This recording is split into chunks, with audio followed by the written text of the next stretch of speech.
नमस्कार। B inspired channel की अगली कड़ी में आपका स्वागत है। इस कड़ी का नाम होगा being a good human, episode 5। इसमें जो गुड ह्यूमन का एक ट्रेट ले रहे हैं हम, वो है टैक्टफुलनेस। टैक्टफुलनेस लाइफ में बहुत ज़रूरी है। इसके बिना आप काफ़ी डिफ़िकल्ट सिचुएशंस में आ जाते हैं और अक्सर लोग टैक्टफुल नहीं होते हैं, इसीलिए दुनिया में इतनी सारी प्रॉब्लम्स हैं। अब आप देखिए कि टैक्टफुलनेस का जो गूगल में डिस्क्रिप्शन है या उसका मीनिंग है, वो ये बताया गया है, coming out of a difficult और delicate situation without causing an offence. और हम अक्सर अपने टैक्टलेसनेस की वजह से ऑफेंस कॉज कर देते हैं, स्पेशली बिजनेस वर्ल्ड में, और काफ़ी नुकसान कर बैठते हैं, जो कि नुकसान हमें पता नहीं होता पर नुकसान हो जाता है। कई बार नुकसान इतना हो जाता है कि बाद में पछतावा होता है, अगर ये बात नहीं कही होती तो शायद ये सब नहीं होता। पछतावा काफ़ी ज़्यादा होता है। उसके लिए आपको हम एक टैक्टलेसनेस का पहला एग्जांपल देते हैं कि ये बताने के लिए कि टैक्टलेसनेस कितना आपको नुकसान दे सकती है। हमारे बैंक में स्टैंडर्ड लैंग्वेज है, जब किसी का प्रपोजल डिक्लाइन होता था तो उसके लिए लेटर लिखा आता था, जो रीजनल ऑफिस जो सैंक्शनिंग अथॉरिटी से, वो लिखा होता था, प्लीज़ रेफर यू बीमा so and so dated so and so, we decline the proposal submitted by you, please advise the party tactfully. अब ये लेटर जो है बहुत टैक्टलेसली लिखा गया है। जिसको ये मिला, जिस ब्रांच मैनेजर को लेटर मिला ये, वो और भी उसका अंग्रेजी में हाथ तंग था। उसने कस्टमर को एज इट इज एडवाइस कर दिया। उसने सिर्फ एक वर्ड ऐड कर दिया, we most actually advise you that is your proposal for loan facilities has been declined by sanctioning authorities and this is very insulting. जो तुम्हारा पुराना कस्टमर है, जिसको तुमने as a branch manager worthy of credit समझा और regional office ने उसको डिक्लाइन कर दिया और उसको आपने ऐसी लैंग्वेज लिख दी, तो ये काफ़ी इंसल्टिंग है उसके लिए। अब वो तो आपने इंसल्ट भी किया और आपने रीजनल ऑफिस को कंफर्म कर दिया, we confirm having advise the party tactfully that his proposal has been declined. अब इसका नुकसान ये हुआ, पहले हम नुकसान समझ लें। इसका नुकसान ये हुआ कि कस्टमर ने मोस्ट टैक्टफुली अपना अकाउंट ब्रांच से विड्रॉ कर लिया।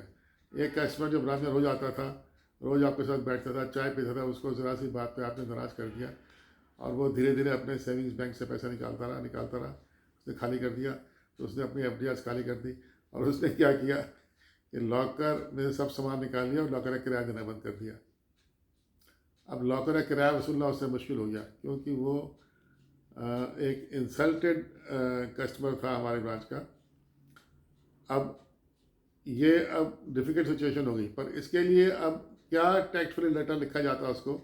मेरे हिसाब से उसको ब्रांच मैनेजर को चाहिए था कि उसको लेटर में ये लिखता है कि the way the proposal was submitted to regional office और to sanctioning authorities, it has not found favour with them, however we shall make another attempt with different set of papers और papers presented in a different manner. और उसको आप हफ्ते भर का time मांग लेते हैं, प्रपोजल को रिवैम्प करके दोबारा भेजते हैं। और वो इन द मीन टाइम आप जो लोअर लेवल पे लोगों को समझाना होता है, रीजनल ऑफिस जो है उसको ये पता नहीं होता कि ये कस्टमर ब्रांच के लिए इंपॉर्टेंट कस्टमर है। उसको बताना पड़ता है कि ब्रांच के लिए इंपॉर्टेंट कस्टमर है। इसमें अक्सर एक कॉलम होता है, other connection of the customer. अब आप उसमें लिख सकते हैं कि इसके इतने अदर कनेक्शन हैं, इसकी फैमिली की तरह अकाउंट्स है, उसको इतना बैलेंस रहता है, ये सब लिखिए, तो प्रपोजल जो है वो सैंक्शन होने में आसानी होती है। और ये बातें वर्बली भी बताई जा सकती है सैंक्शनिंग अथॉरिटी को कि ये चीज़ जो है इस तरह से है, पर हर चीज़ राइटिंग में देना पॉसिबल नहीं, क्योंकि वो कई लोग चाहते हैं कि हमारे रजिस्टर और अकाउंट वगैरह के बारे में आगे ना बताया जाए। पर एनीवे जो भी है, but then the way it was communicated to customer, it was the most tactless manner and the damage it has cause to you. अब एक बार ही क्या, जैसे आपने बताया कि लॉकर वो खाली कर दिया, पर लॉकर का किराया देना उसने बंद कर दिया।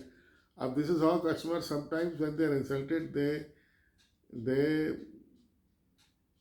try to harass the branch or the branch manager like this। तो अब इसका हमें बताया कि इसको टैक्टफुली कैसे हैंडल करना चाहिए था।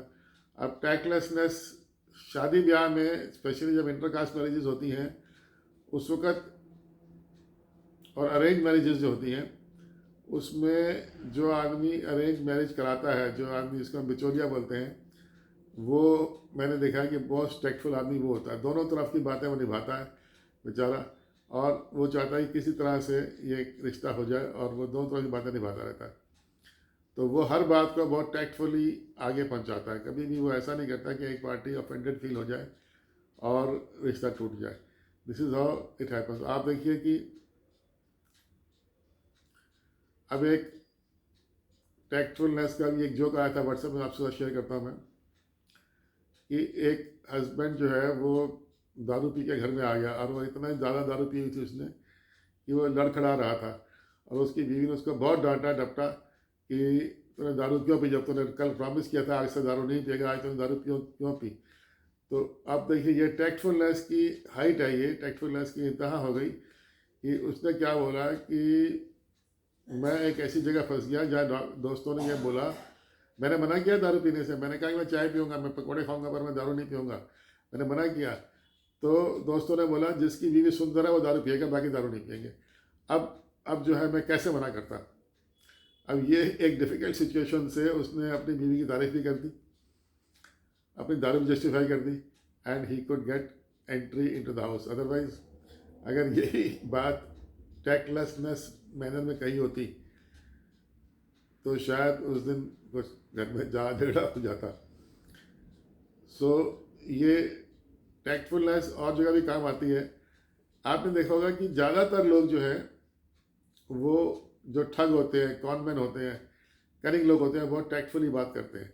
और हम टैक्टफुलनेस का मीनिंग यहाँ पर वो ले रहे हैं जो कि सिचुएशन को ख़राब होने से बचाता है। जैसे आप देखिए कि जितने भी आपके प्रॉपर्टी डीलर्स हैं, ब्रोकर्स हैं, पावर ब्रोकर्स हैं, they are very sweet and they are very soft in talking and they are very tactful in talking.